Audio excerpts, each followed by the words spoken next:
चामुंडायै विच्चे। ओम ऐं ह्रीं क्लीं चामुंडायै विच्चे। ओम ऐं ह्रीं क्लीं चामुंडायै विच्चे। ओम ऐं ह्रीं क्लीं चामुंडायै विच्चे। ओम ऐं ह्रीं क्लीं। प्रिय,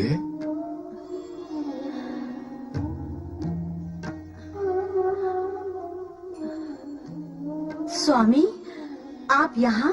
आश्चर्य तो मुझे होना चाहिए महारानी। मैं जिज्ञासु हूँ ये जानने के लिए कि आप यहाँ इस निर्जन वन में अकेले। हम दोनों ने साथ साथ शक्ति की आराधना का निश्चय किया था, फिर आप मुझे अकेला छोड़कर क्यों चली आई? स्वामी, आप माँ सती के वरदान की बात भूल गए क्या? ये आराधना तो मुझे अकेले ही करनी है। मैं भूला नहीं हूँ प्रिय। तुम यहाँ सती को अपनी पुत्री के रूप में पाने के लिए आराधना कर रही हो, और वहाँ कुल गुरु ऋषि गर्ग ने भविष्यवाणी की है कि हमें पुत्र रत्न की प्राप्ति होगी। स्वामी, आपने तो मुझे दुविधा में डाल दिया है। दुविधा में या हर्ष में? स्वामी, मैं आपसे विनती करती हूँ कि माँ शक्ति की आराधना मुझे अकेले ही करने दीजिए। पर महारानी, हमारे कुलगुरु ऋषि गर्ग की भविष्यवाणी पर भी विचार करो जो अटल है। उनके अनुसार हमें पुत्र। स्वामी, इस समय वो सब चर्चा ना करें, मुझे पीड़ा होती है। मैं आपसे हाथ जोड़कर प्रार्थना करती हूँ कि इस समय मुझे माँ शक्ति की आराधना करने दें।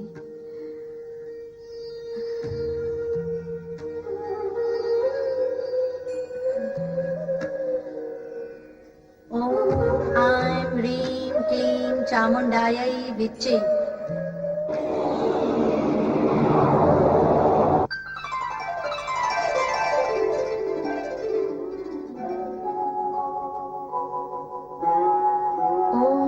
शिवाय। मुझे आज्ञा दें देवीश्वर। आज्ञा? क्या तुम यहाँ इस समय मेरी आज्ञा से प्रकट हुई हो? निस्संदेह, आपकी इच्छा के बिना तो मेरा यहाँ प्रकट होना संभव ही नहीं है। आपकी लीला तो अपरंपार है। उसी के वशीभूत होकर मैं यहाँ इस समय आपके सामने प्रकट हुई हूँ। मैं आपसे भिन्न तो नहीं हूँ? भिन्न नहीं हो तो प्रकट होने और आज्ञा लेने की क्या आवश्यकता है? वो भी आपकी लीलावश। सती अवतार में पिता दक्ष के यज्ञ में जाने देना और उसका विरोध न करना, वो भी तो आपकी लीला ही थी। तब तो तुम्हें यह भी ज्ञात होगा कि मैंने ऐसा क्यों किया। तुम मेरा अभिन्न अंग हो तो यह भी अवश्य ज्ञात होगा कि तुम्हारा अगला नारी अवतार कहाँ होगा। यदि ज्ञात है तो आज्ञा लेने की क्या आवश्यकता है? हिमाचल महारानी मैना देवी की आराधना का उत्तर देना आपकी आज्ञा के बिना कैसे संभव हो सकता है देवेश्वर? शक्ति की आराधना करने वाले साधकों को अनुकूल उत्तर देने हेतु तुम स्वतंत्र हो। मैं समझ गई देवेश्वर।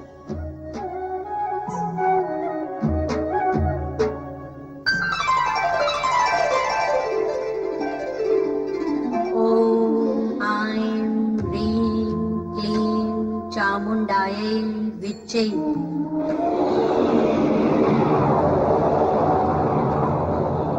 ओम ऐं ह्रीं क्लीं चामुण्डायै विच्चे।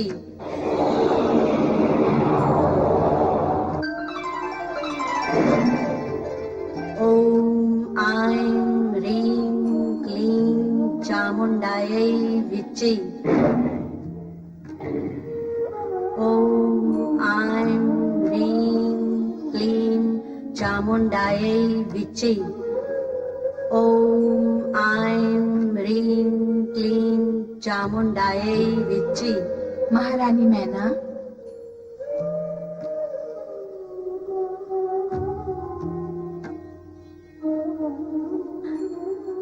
माँ जगदम्बा, मैना रानी, मैं तुम्हारी भक्ति और आराधना से प्रसन्न हुई। माँ जगदम्बा, अब मुझे भी प्रसन्न कीजिए। आपने मेरे घर पुत्री बनकर जन्म लेने का जो वरदान मुझे दिया था, उसे पूर्ण करो माँ। उसी उद्देश्य की पूर्ति हेतु तो मैं प्रकट हुई हूँ। मैं पुत्री के रूप में तुम्हारे गर्भ से अवश्य जन्म लूंगी, किंतु ऋषि गर्ग की भविष्यवाणी और तुम्हारे पति की मनोकामना पूर्ण होने के पश्चात प्रथम तुम एक पुत्र की माता बनोगी, उसके पश्चात मैं जन्म लूंगी। उस समय की तुम्हें प्रतीक्षा करनी होगी। तुम्हारी आराधना पूर्ण हुई, अब तुम अपने महल लौट जाओ।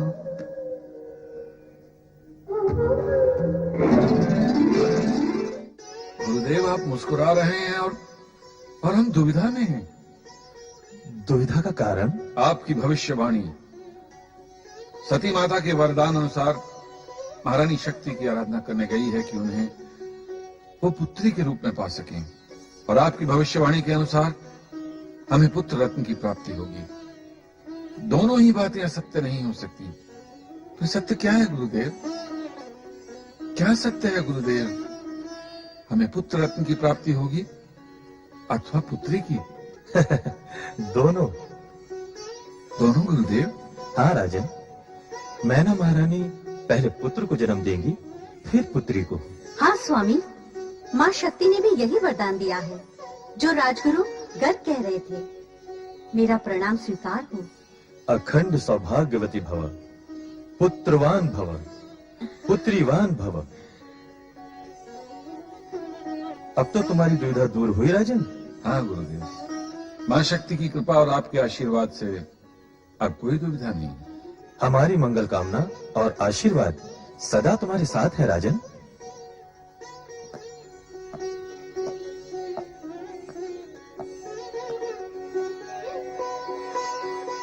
मां शक्ति की कृपा और कुल गुरु गर्ग ऋषि का आशीर्वाद प्राप्त कर महाराजा हिमाचल और महारानी मैना अत्यंत प्रसन्न थे। किंतु देवराज इंद्र और देवगण तारकासुर के आतंक से भयभीत होकर भय के निराकरण का कोई मार्ग खोज रहे थे। तभी उनकी भेंट आकाश में विचरण करते हुए देवर्षि नारद से हो गई। नारायण नारायण श्रीमन्नारायण नारायण नारायण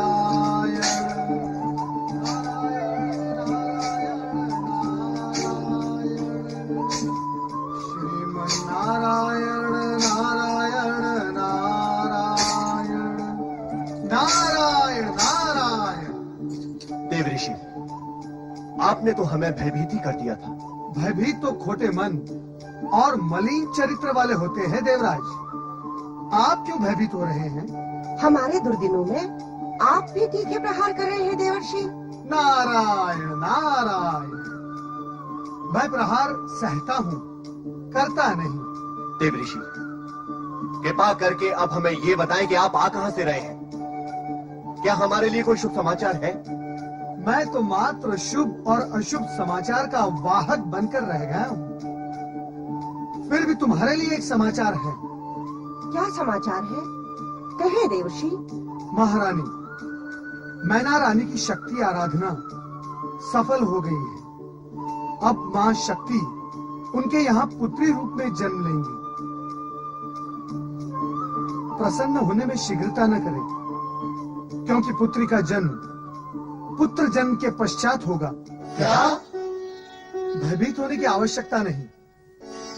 कार्य कुछ विलंब से होगा, किंतु होगा अवश्य। देवराज इंद्र, भविष्य में सावधान रहें और परमपिता ब्रह्मदेव की चेतावनी याद रहे। आपके लिए फिर तारकासुर जन्म ले सकता है, किंतु आपके उद्धार के लिए मां शक्ति अथवा मां सती फिर जन्म नहीं लेंगी। देव ऋषि, तारकासुर के वध होने तक के अस्थायी समय के लिए कोई उपाय बता दें। देवराज, मैं आपकी और समस्त देवगण की इस दयनीय परिस्थिति से भलीभांति परिचित हूं। मैं ये भी जानता हूं कि कोई भी समय, किसी भी परिस्थिति का एकमात्र उपाय है भगवान भोलेनाथ के पंचाक्षरी मंत्र का जाप। ओम नमः शिवाय। अर्थात आज का ये दिन अत्यंत शुभ है। आज नंदी और सुयेशा के विवाह की वर्षगांठ है। इसी कारण कैलाश पर शिव जी की विशेष पूजा एवं प्रार्थना का नंदी ने आयोजन किया है। देव ऋषि, आपका संकेत है कि हम सब देवगण वहां जाकर शिव की प्रार्थना करें। सत्य यही है, किंतु ध्यान रहे, प्रार्थना और स्तुति सदा प्रसन्न मन से करते हैं। आपके मुख पर विषाद न दिखाई दे। प्रसन्न चित्त से की गई प्रार्थना अवश्य फलदायी होती है। देव ऋषि, इस शुभ अवसर पर शिव प्रार्थना में आप हमारा साथ दें, ऐसी हमारी आपसे विनती है। विनती क्यों देवराज? नारद तो शुभ कार्य के लिए सदा ही तत्पर रहता है। शुभस्य शीघ्रम।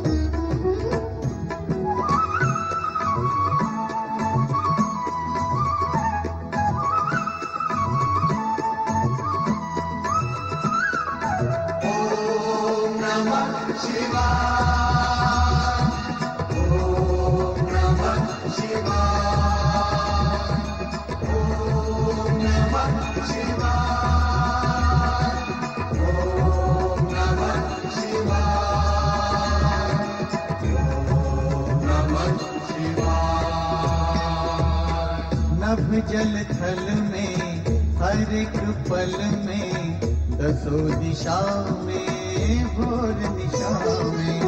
नभ जल थल में हर एक पल में दसों दिशा में भोर दिशा में। जन्म मरण में जड़ चेतन में तुम ही तुम हो समाए। ओम नमः शिवाय। ओम नमः शिवाय। ओम नमः शिवाय। ओम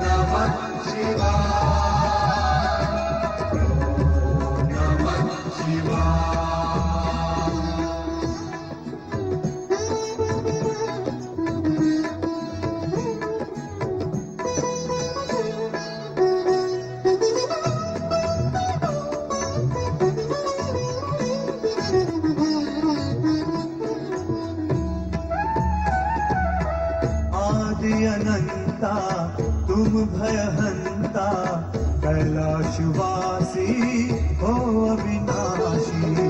आदि अनंता तुम भयहंता, कैलाशवासी हो अविनाशी। हो सुख करता तुम दुख हरता, हर संकट के उपाय।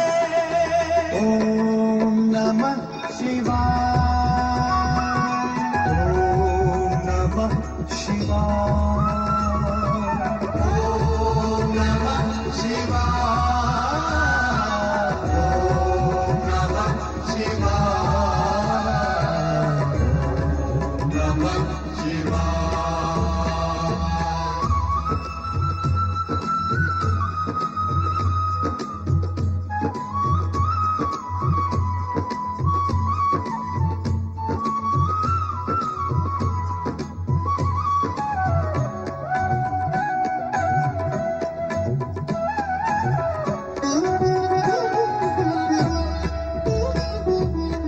सर्जक हो तुमसे सृष्टि, दृश्य तुम्ही से तुमसे दृष्टि। सर्जक हो तुमसे सृष्टि, दृश्य तुम्ही से तुमसे दृष्टि। चार अवस्था आठ प्रहर तुमसे मन हर्षाए। ओम नमः शिवाय, ओम नमः शिवाय, ओम नमः शिवाय, ओम नमः शिवाय, ओम नमः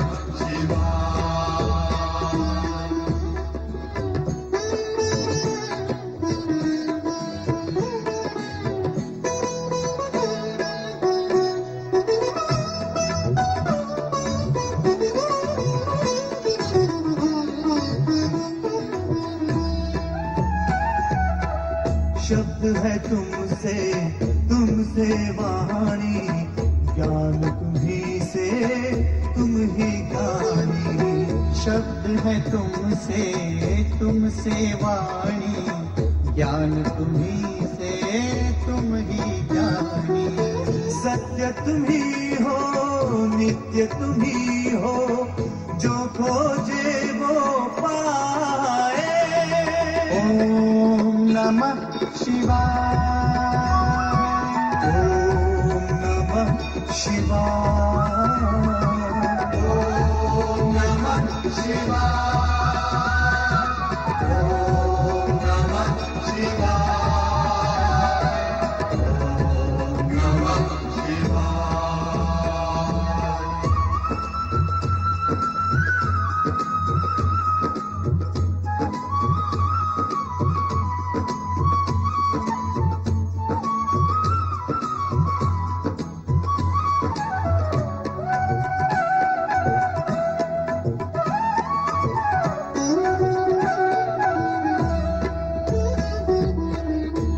त्रिपुरारी हे नंदीश्वर, विश्व तुम्ही से तुम विश्वेश्वर।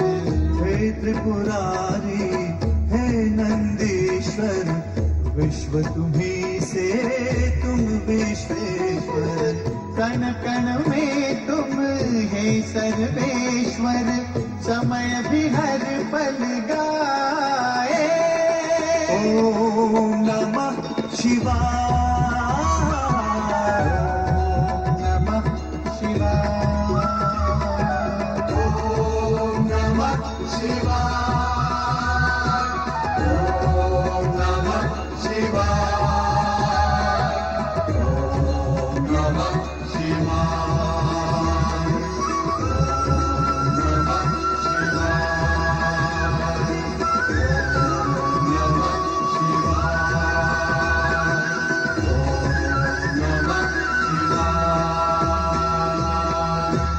बोलिए भगवान श्री चंद्रमौलेश्वर की जय।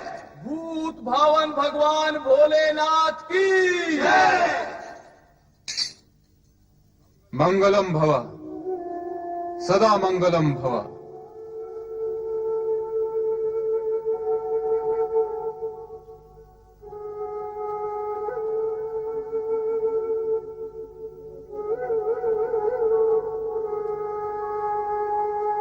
देवराज, तुम्हारे मन का विषाद चेहरे पर उभर आया है। इस दुख और विषाद का कारण? देवेश्वर, मंगलमय होने के आशीर्वाद के पश्चात इन दुखों का कोई कारण तो नहीं होना चाहिए, किंतु क्या करें? तार का सुर के अत्याचारों की पीड़ा और कष्टों की अग्नि परीक्षा हमारा पीछा नहीं छोड़ रही है। देवेश्वर, आपका आशीर्वाद फलित हो तो पीछा छूटे हमारा इन कष्टों से। नारायण नारायण। हे त्रिकालदर्शी, आप देवराज को यह बताएं कि आपका आशीर्वाद कब फलेगा। देवराज, अभिशाप और दुर्भावनाएं अवश्य शीघ्र फलित होते हैं, किंतु वरदान और मंगल कामनाएं फलित होने में समय लेते हैं। ऐसा क्यों होता है देवाधिदेव? इस कारण कि वरदान पुण्यों का फल होता है और शाप कुकर्मों का। सत्य ये भी है कि प्राणी पुण्य के कर्म कम और विलंब से करता है, किंतु दुष्कर्म करने में विलंब नहीं करता और दीर्घ काल तक करता रहता है। हाँ भोलेश्वर, प्राणी को दुष्कर्म करते समय बड़ा सुख मिलता है। ऐसा करते समय वो ये सोचता ही नहीं कि दुष्कर्मों का परिणाम अर्थात हमें मिलने वाले आशीर्वाद हमारे दुष्कर्मों के कारण फलित नहीं हो रहे हैं। प्रभु, भोलेनाथ का तात्पर्य यही है देवराज। किंतु हमने कौन से ऐसे कर्म किए हैं प्रभु जिनके कारण हमें ये कष्ट भोगने पड़ रहे हैं? वातावरण में ताप अधिक हो तो यह निश्चित है कि ग्रीष्म काल के प्रभाव से ऐसा हो रहा है। अधिक शीत के कारण यदि तन में कंप होता है तो यह प्रश्न करने की आवश्यकता नहीं कि क्या ये शीतकाल है। परिणाम के मूल में कारण अवश्य छिपा होता है। आप केवल इतना बताइए भगवान कि कारण का प्रभाव और परिणाम की अवधि कब समाप्त होगी? तारकासुर के अत्याचारों का अंत कब होगा? सदाशिव, कब होगा? वो तो तारकासुर का अंत होने पर ही संभव होगा देवराज, है न भोलेनाथ? पर उसका अंत कब होगा? ब्रह्मा जी के वरदान का प्रभाव समाप्त होने पर। अब यह प्रश्न करने की आवश्यकता नहीं कि उनके वरदान का प्रभाव समाप्त कब होगा। इसका उत्तर यही है कि प्राणी के पुण्य कर्म वरदान के रूप में उसका साथ देते हैं। यदि पुण्य कर्म दिशा बदलकर दुष्कर्म की खाई में गिर पड़े तो वरदान का प्रभाव समाप्त हो जाता है। तारकासुर जिस गति से अनीति और अन्याय के मार्ग पर बढ़ रहा है, उसके फलस्वरूप उसके अंत काल में अधिक समय नहीं है। अधिक समय नहीं है, किंतु समय अवश्य है। समय पर किसी का वश नहीं देवराज, तुम्हें प्रतीक्षा तो करनी होगी। अन्य उपाय भी क्या है देवेश्वर? जब तक तारकासुर के पुण्यों का प्रभाव समाप्त नहीं हो जाता तब तक प्रतीक्षा तो करनी ही होगी। इस प्रकार यदि विचार करोगे देवराज तो यह प्रतीक्षा काल कष्ट में बीतेगा। तो कैसे विचार करूं देवऋषि? अर्थात प्रतीक्षा करके। अर्थात अपने दुर्दिन और दुर्भाग्य के लिए स्वयं को ही दोषी मानना होगा।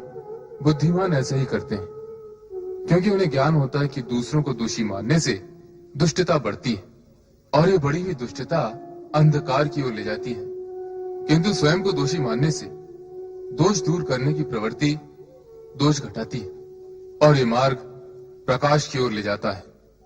ऐसी स्थिति में बुद्धिमता इसी में है कि धर्म पे आचरण करते हुए अनुकूल समय की प्रतीक्षा की जाए।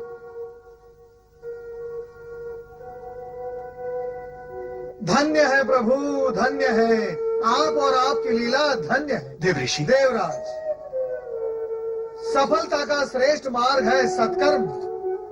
किए जा किए जा किए जा। नारायण नारायण नारायण। भगवान भोलेनाथ के उपदेश को सुनकर भी देवराज दुविधा की स्थिति से मुक्त नहीं हो सके। वे जगतपति के कथन पर विश्वास ही नहीं कर पाए। किंतु विश्व व्यापक सत्य तो यही है कि सर्वेश्वर भोलेनाथ पर श्रद्धा रखने वाले प्राणी जब अपने आप को उनके चरणों में समर्पित कर देते हैं तो विलक्षण पुरुष सिद्ध होते हैं। श्रेष्ठ पुरुष सदा भौतिक सुख का त्याग कर भगवान शिव का अनुग्रह प्राप्त करना ही जीवन की सार्थकता समझते हैं।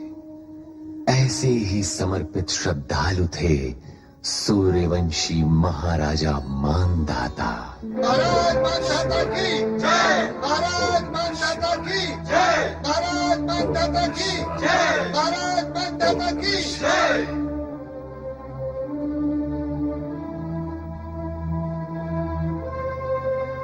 ओम नमः शिवाय। प्रणाम पिताश्री, प्रणाम पिताश्री। कल्याण हो। आश्चर्य पिताश्री, आज आपको शिव पूजा में इतना अधिक विलंब हो गया कि आपने अभी तक राशि परिधान भी धारण नहीं किया। राजकुमार अम्बरीश, युवराज मुचकुंद, आज अनायासी शिव पूजन के उपरांत हमारे हृदय में वैराग्य भाव उत्पन्न हुआ। ऐसा वैराग्य उत्पन्न होने के पश्चात किसी भी दृष्टि से हमारा सिंहासन पर आसीन होना शोभनीय नहीं है वत्स। पिताश्री, महाराज ये क्या कर रहे हैं आप? पिताश्री ऐसा न कहिए।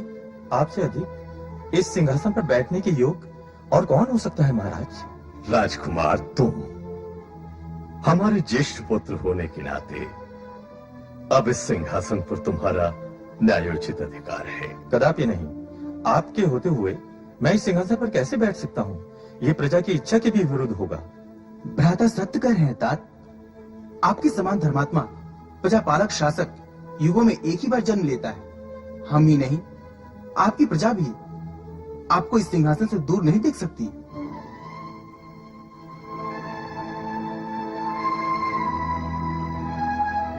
आप विराजिए पिताश्री। इस प्रकार संकोच ग्रस्त रहकर आप हम सबके मन में भय उत्पन्न कर रहे हैं। भय कैसा वत्स, परंतु सत्य यह है कि हमारा इस राज्य सिंहासन से अब मोह भंग हो चुका है। इसी मोह के कारण हम आज तक भगवान शिव के दर्शन से वंचित रहे, परंतु अब हृदय ने निर्णय ले लिया है वत्स। भगवान शिव के दर्शन हेतु हम नर्मदा तीर्थ पर रहकर घोर तपस्या करेंगे। महाराज अपने निर्णय को बदल दीजिए। आपकी अनुपस्थिति में हम ही नहीं सारी प्रजा अनाथ हो जाएगी। आप सत्य कह रहे हैं महामंत्री जी। पिताश्री, सारा संसार जानता है कि आप जैसा महान शिव भक्त युगों युगों से इस पृथ्वी पर नहीं हुआ है। आपके राजा रहते हुए भी भगवान भोलेनाथ आपको दर्शन अवश्य देंगे। अमरीश सत्य कह रहे हैं तात। आपकी भक्ति से भोलेनाथ अवश्य प्रसन्न होंगे। नहीं वत्स, शिव पूजा के समय लिया गया संकल्प बदला नहीं जा सकता। यह निर्णय हमने भगवान शिव की प्रेरणा से ही लिया है। अब शासन का कार्यभार तुम्हें ही संभालना है। पिताश्री, अभी इसी क्षण हमारे युवराज मुशकुंद महाराज घोषित किए जाते हैं। बोलिए महाराज मुशकुंद की जय। महाराज मुशकुंद की, महाराज मुशकुंद की, महाराज मुशकुंद की।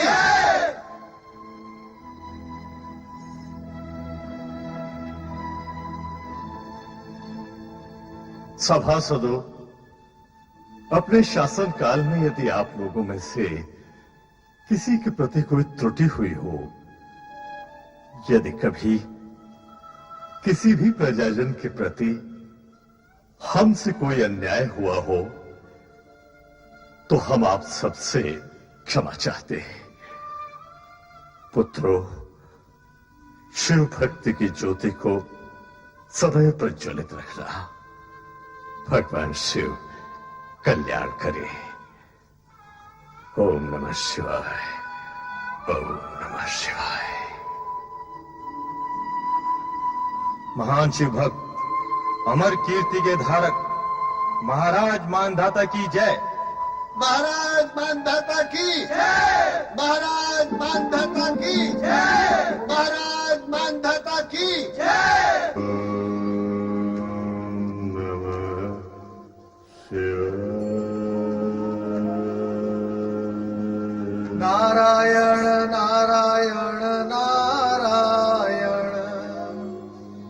जय जय नारायण नारायण नारायण।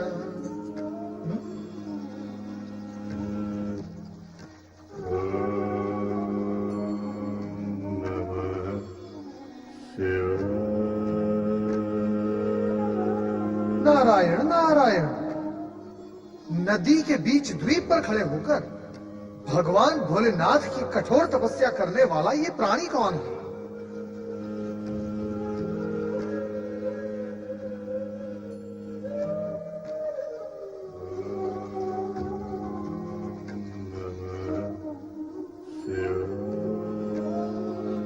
मैं नारायण का जाप कर रहा हूं और ये प्राणी ओम नमः शिवाय रट रहा है।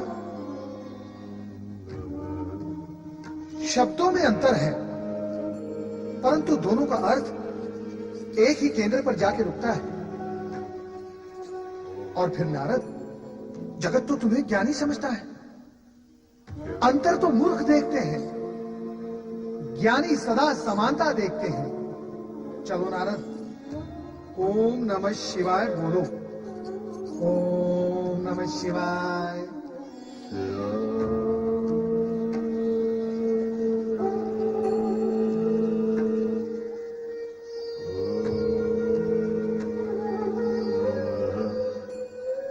ये तो राजा मानधाता है, भगवान शिव के अनुग्रह को प्राप्त करने की इच्छुक।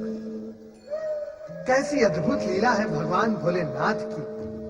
जगत के अधिकांश मनुष्य प्रभु कृपा को भूलकर जगत के सुखों को प्राप्त करने के लिए लालायित हैं, किंतु राजा मानधाता जैसे कुछ ही ऐसे मनुष्य हैं जो भौतिक सुखों को त्याग कर केवल प्रभु कृपा को प्राप्त करने में ही जीवन को सार्थक समझते हैं। धन्य हो राजा मानधाता, तुम धन्य हो। केवल तुम्ही ने जीवन के मूल सत्य को जाना और समझा भी। तुम धन्य हो।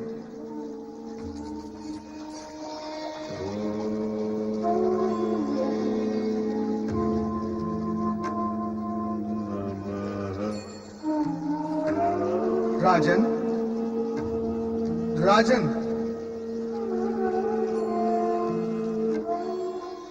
तुमने तो संपूर्ण वातावरण शिवमय बना दिया है।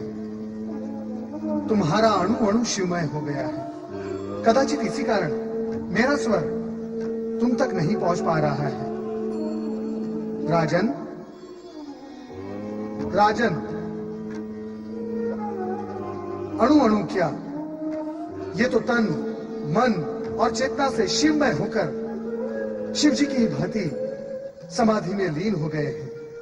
एक और शिव महिमा से प्रभावित राजा मानधाता निष्ठा पूर्वक तन मन से मन में दर्शनों की अभिलाषा लिए हुए पूर्ण रूप से शिव भक्ति में लीन है, तो दूसरी ओर शिव भक्त कुलगुरु गर्ग ऋषि की भविष्यवाणी भी मुखर होकर शिव भक्ति के प्रति समर्पित महारानी मैना की मनोकामना पूर्ण करके उसे पुत्र रत्न प्रदान करती है। आपको पुत्र रत्न प्राप्त होने की बधाई हो। बधाई हो महारानी जी, राजकुमार की बधाई हो। राजकुमार की बधाई हो महारानी जी। बधाई हो महारानी जी, बधाई हो, बधाई हो। बधाई हो महारानी जी, राजकुमार की बधाई हो।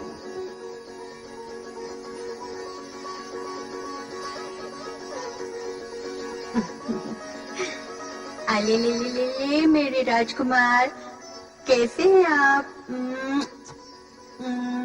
आज हम बहुत प्रसन्न हैं महामंत्री। हमारी प्रसन्नता की सीमा नहीं है। विधाता की कृपा से हमें उत्तराधिकारी मिला है, पुत्र रत्न की प्राप्ति हुई है हमें। हम चाहते हैं हमारे संपूर्ण राज्य में उसका जन्मोत्सव मनाया जाए।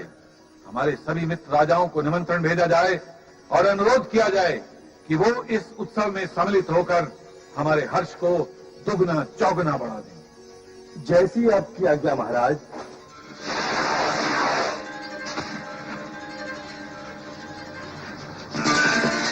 पुत्र की बधाई हो हिमालय राज। विराजिए सुमेरु राज, आपका अभिनंदन है। मैं अभी आया। आपका स्वागत है देवराज। पुत्र रत्न की प्राप्ति की बधाई हो हिमालय राज। बधाई स्वीकार करें हिमालय राज। पधारिए।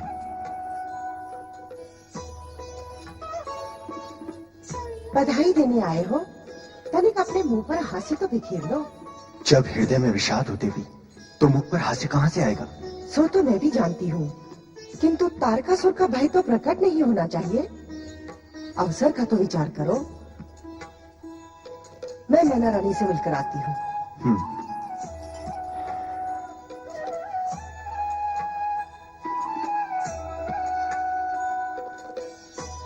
पुत्र के लिए बधाई हो हिमालय राज। वायुदेव अग्निदेव आपका स्वागत है, पधारिए। नारायण नारायण नारायण श्रीमन्नारायण नारायण नारायण। हिमालय राज, पुत्र प्राप्ति के इस शुभ और सौभाग्यपूर्ण अवसर पर बधाई हो। देव ऋषि नारद, हमें आपकी बधाई नहीं, हमें आपका आशीर्वाद चाहिए। नारायण नारायण, नारद के आशीर्वाद से कब किसका कल्याण हुआ है? राजन, इस समय तो आप बधाई से ही संतुष्ट हो जाइए। विंध्याचल महाराज पधारे हैं। बधाई हो हिमालय राज, बधाई हो। विंध्याचल महाराज आपका स्वागत है, पधारिए। ओहो, हमारे सामने हमारा मित्र व सखा सुमेरु पर्वत विराजमान है। बहुत समय पश्चात दर्शन हुए हैं, पहले मैं उनसे भेंट कर लूं। अवश्य अवश्य।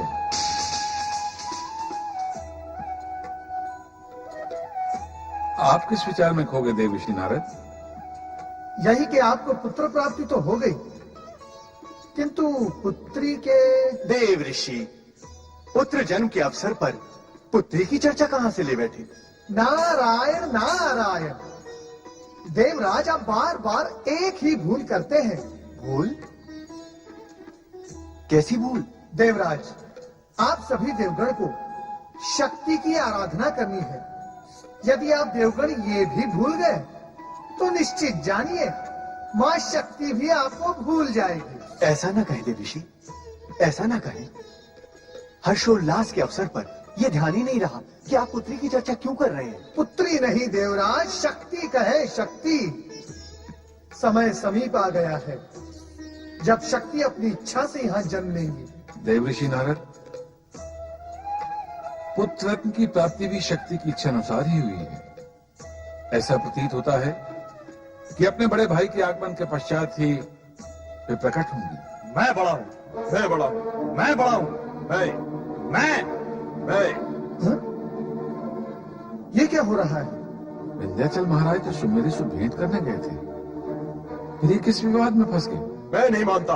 तुम्हारे ना मानने से भला क्या होता है, तो तुम्हारे मानने से क्या होता है? हाँ? नारायण नारायण, विवाद, वो भी नारद की अनुपस्थिति में। ना आनंद होगा ना अर्थ होगा उसमें। ठहरो भक्तों, नारद आया। मेरी मान्यता ही सर्वोपरि है। मैं इस संसार का सबसे बड़ा पर्वत हूँ। मुझे ही पर्वत सम्राट, पर्वत राज का सम्मान प्राप्त होना चाहिए। तुम्हारे इस चाहिए का तो विशाल सागर की भांति कोई और छोर ही नहीं है। नारायण नारायण, तुम मुझे ये बताओ कि तुम्हें पर्वत सम्राट का सम्मान क्यों मिलना चाहिए? इसलिए कि मैं पर्वतों में सबसे बड़ा हूँ। अच्छा, ये असत्य समाचार आपको किसने दिया? इसमें असत्य क्या है? सत्य भी क्या है? नारायण नारायण, सत्य है भी तो केवल इतना कि हिमालय राज ही सबसे श्रेष्ठ एवं सबसे बड़े पर्वत हैं, इसीलिए पर्वतों के राजा हैं। नहीं, ऐसा नहीं है। क्रोध करने से आकार छोटा हो जाएगा सुमेरु, और फिर तुम बाल पर्वत ही रह जाओगे। देव ऋषि, अपनी भाषा पे नियंत्रण रखें। वो तो तभी संभव होगा जब तुम अपने क्रोध पर नियंत्रण रखोगे। वो इनके लिए संभव नहीं है देव ऋषि। विंध्याचल, अपने से बड़ों के प्रति असम्मान की भावना रखना तुम्हें शोभा नहीं देता। यही तो मैं भी आपसे कह रहा था कि स्वयं को पर्वतराज मानकर हिमालय राज के प्रति असम्मान प्रकट करना आपको शोभा नहीं देता। जहाँ असत्य को सत्य मान लिया जाए, वहाँ अधिक देर ठहरना उचित नहीं होता। मैं जा रहा हूँ। किंतु ये बात सत्य है कि मैं ही हूं पर्वतराज, केवल मैं ही हूं पर्वतराज, केवल मैं ही हूं पर्वतराज। सुमेरुराज सुनिए तो। नहीं, देखिए आप हमारे अतिथि हैं, इसलिए क्रोधित होकर मत जाइए। सुमेरुराज रुक जाइए।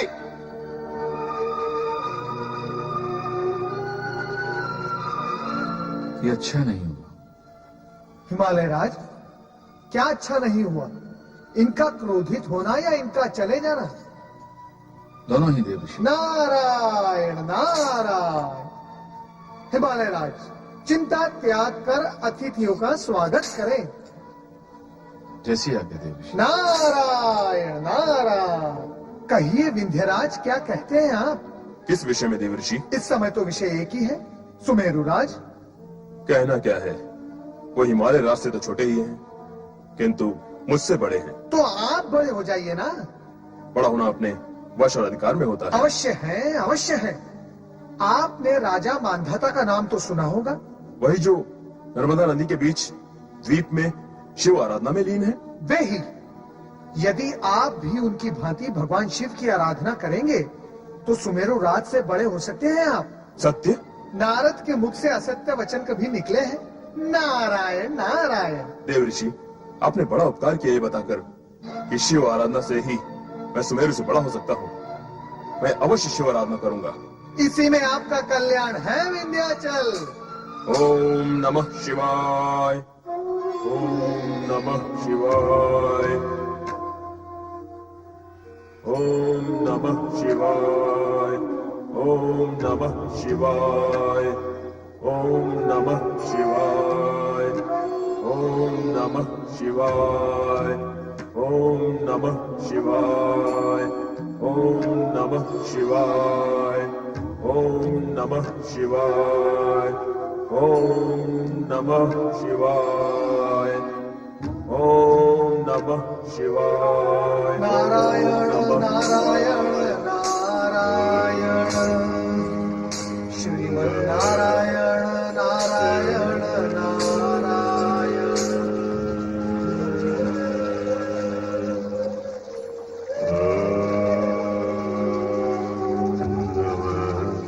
राजा मांधाता।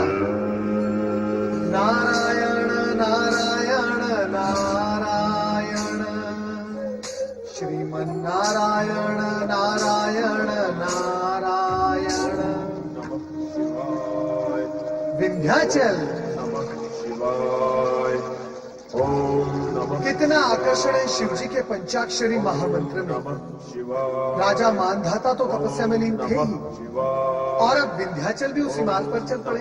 शिवाय, ओम किंतु विंध्याचल में ओम राजा मानधाता जैसी तन्मयता और समर्पण भाव कहा। नारायण नारायण नारायण, नमः शिवाय, श्रीमन नारायण नारायण नारायण। ओम नमः शिवाय, ओम नमः शिवाय, ओम नमः शिवाय, ओम नमः शिवाय, ओम नमः शिवाय, ओम नमः शिवाय, ओम नमः शिवाय, ओम नमः शिवाय, ओम नमः शिवाय। देवऋषि प्रणाम। वंदन स्वीकार कीजिए देवऋषि। कल्याण भव। देवर्षि प्रणाम। कल्याण भव भृंगी। अब देवेश्वर समाधि से जागेंगे। अवश्य जागेंगे। देवर्षि स्वामी को जगाइए ना। क्या तुम सब ये समझते हो कि मैं यहाँ देवेश्वर को समाधि से जगाने आता हूँ? नहीं देवऋषि, हम तो ये समझते हैं जब स्वामी को जागना होता है तभी आप प्रकट होते हैं। ओम नमः शिवाय, ओम नमः शिवाय, ओम नमः शिवाय, ओम नमः शिवाय, ओम नमः शिवाय, ओम नमः शिवाय, ओम नमः शिवाय, ओम नमः शिवाय, ओम नमः शिवाय, ओम नमः शिवाय, ओम नमः शिवाय, ओम नमः शिवाय। आओ भरत, कहो कहाँ कहाँ भ्रमण कराए? कैसा भ्रमण महादेव जी, मैं तो तीनों लोक में भटकता रहता हूँ। भटकना क्यों कहते हो? तीनों लोगों का आनंद लेते हो। सभी लोगों में व्याप्त लीलाओं का रस लेते हैं। किसी देवी अथवा देवता को भी इतनी सुविधा प्राप्त नहीं है जितनी तुम्हें है। भोलेनाथ, आप मेरी दुविधा को सुविधा कहते हैं? मैं जिस लोक में जाता हूँ वहां के प्राणी मुझे संदेह की दृष्टि से देखते हैं, लगाई बुझाई करने वाला समझते हैं मुझे। यह है मेरी सुविधा। इससे तुम्हें क्या अंतर पड़ता है नारद? तुम वही करते रहे हो और वही करते रहोगे जो तुम उचित समझते हो। अब बताओ, कहां से आ रहे हो? मैं तो वहां से आ रहा हूं जहां दो शिव भक्तों ने ओम नमः शिवाय इस मंत्र का अलख जगा रखा है। कहां है वो भक्त? आप तो त्रिकालदर्शी हैं, आपसे क्या छिपा है? सब कुछ ज्ञात होते हुए भी आप। तुम नर्मदा नदी के मध्य और तट पर खड़े उन भक्तों की चर्चा तो नहीं कर रहे नारद? हाँ देवेश्वर, राजा मानधाता और विंध्याचल पर्वत आपके नाम का निरंतर जाप कर रहे हैं। उनके जाप की गूंज यहां भी सुनाई दे रही है। आश्चर्य है, आपने अब तक अपने भक्तों को दर्शन देकर उनकी कामना पूर्ण नहीं की। समय पर सभी कार्य पूर्ण होते हैं नारद। समय से पूर्व कुछ भी संभव नहीं। नारायण नारायण। नमः शिवाय।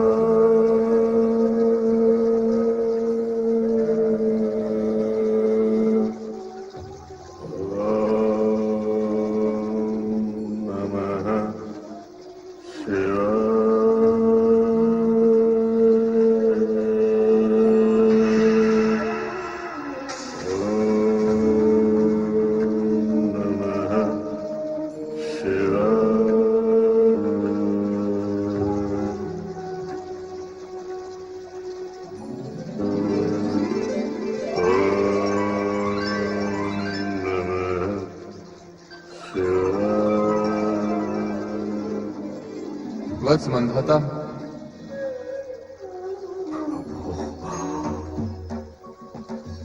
प्रभु प्रभु। उठो वत्स। हे प्रभु, हे देवाधिदेव, आपके दर्शन पाकर मैं कृतकृत्य हुआ भगवान, कृतकृत्य हुआ। हम तुम्हारी इस कठोर तपस्या से प्रसन्न हुए राजन। अपनी इस तपस्या का प्रयोजन कहो। केवल आपके दर्शन, केवल आपके दर्शन प्रभु। मांगो, क्या वरदान मांगते हो? मैं किसी वरदान प्राप्ति के लिए आपकी शरण में नहीं आया प्रभु। केवल आपकी कृपा, केवल आपके दर्शन के लिए, आपकी कृपा, आपके दर्शन के पश्चात यदि मैं कुछ भी मांगूंगा तो आपकी कृपा से तो कम ही होगा ना प्रभु। फिर भला मैं घाटे का सौदा क्यों करूं प्रभु? घाटे का सौदा क्यों करूं? तुम्हारी इस निस्वार्थ भक्ति और समर्पण भावना ने तुम्हें हमारे और समीप ला दिया है राजन। प्रभु, तुम्हारी इच्छा हो न हो, किंतु हमें तुम्हारी भक्ति का प्रतिफल देना ही होगा। प्रभु, प्रभु, आपके इन श्री शरणों में मेरा स्थान बना रहे, बस बस यही मेरा संतोष होगा प्रभु। किंतु इससे हमें संतोष नहीं होगा। श्रद्धा और अटूट नियम की सीमा में रहकर की गई तुम्हारी इस अटूट भक्ति ने तुम्हारा स्थान ऊंचा बना दिया है भक्त। इस स्थान और यहाँ के संपूर्ण वातावरण को तुम्हारी साधना और भक्ति ने शिवमय बना दिया है। इसी कारण ये द्वीप मानधाता द्वीप के नाम से प्रसिद्ध होगा। यहाँ के कण कण को तुमने अपनी भक्ति और साधना से पवित्र बना दिया है। इसी कारण नर्मदा नदी के कंकड़ों को भी शंकर अर्थात शिवलिंग होने का गौरव प्राप्त होगा। इस नर्मदा नदी के तट के सभी तीर्थ